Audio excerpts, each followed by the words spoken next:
Okay, welcome to What? And it's series 14 and we're up to number 49. That's a lot of them, isn't it? We're going to talk about the fact that Sarah is going to die and be buried. And we look at chapter 23 and verse 1. Sarah lived 127 years. These were the years of the life of Sarah. Yeah, that's incredible when you think about it, 127 years. So she lived about 27 years after her son was born. Sarah is the only woman in the Bible whose age at death is recorded. Now that's interesting. This gives us some measure of how highly she's regarded in the Old Testament. The life of Sarah, and here's another interesting point. Nowhere in the Bible are we told to look to Mary, the mother of Jesus, as an example of a godly woman, but twice we're told to do that with Sarah as such an example in Isaiah 51 and 1 Peter chapter 3. It says in verse 2, so Sarah died at Kiriath Arba, that is Hebron, in the land of Canaan, and Abraham came to mourn for Sarah and to weep for her. Abraham obviously felt his lot. They've been together for an awful long time, haven't they? And he wasn't afraid to mourn, though he did not seem to have that sorrow without hope. There's a positivity in all of this. He sets himself deliberately to be a mourner. And I think we need to take that into account. He wept for her. Now that's a different terminology. It was demonstrated in an appropriate way, yes, but he was deeply, deeply moved by the loss of Sarah's companionship. And there's nothing weak or unbelieving about the tears of this man of faith, and we need to remember that. To weep for a loved one is to show that we have been close, that the loss is keenly felt, and that death is an enemy in that regard, and that sin has brought the sad punishment upon the human race. A guy called Boyce said that. It goes on in the next few verses from 3 through 9, and where Abraham speaks with the sons of Heth. Now listen to what it says. It's really interesting. Then Abraham stood up from before his dead and spoke to the sons of Heth, saying, I am a foreigner and a visitor among you. Give me property for a burial place among you, that I may bury my dead out of my sight. And the sons of Heth answered Abraham, saying to him, Hear us, my lord, you are a mighty prince among us. Bury your dead in the choicest of our burial places. None of us will withhold from you his burial place, that you may bury your dead.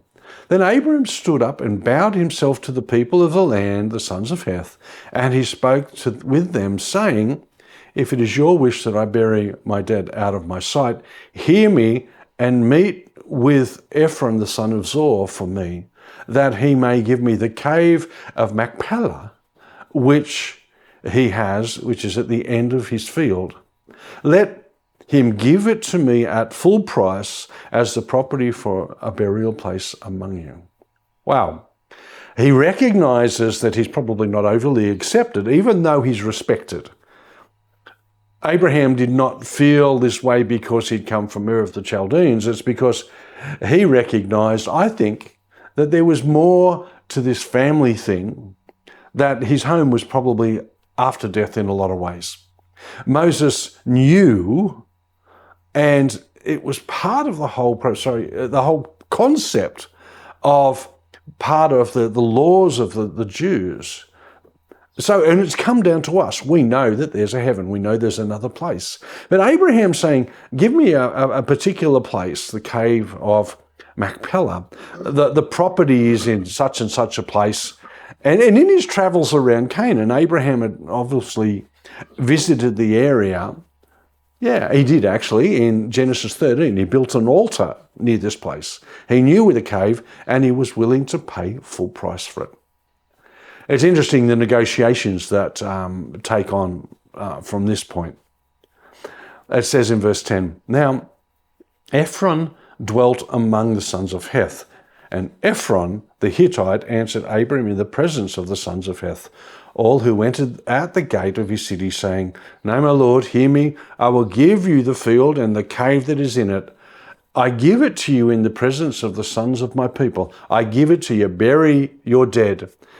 Then Abraham bowed himself down before the people of the land, and he spoke to Ephron in the hearing of the people of the land, saying, if you will give it, please hear me. I will give you money for the field. Take it from me, and I will bury my dead there.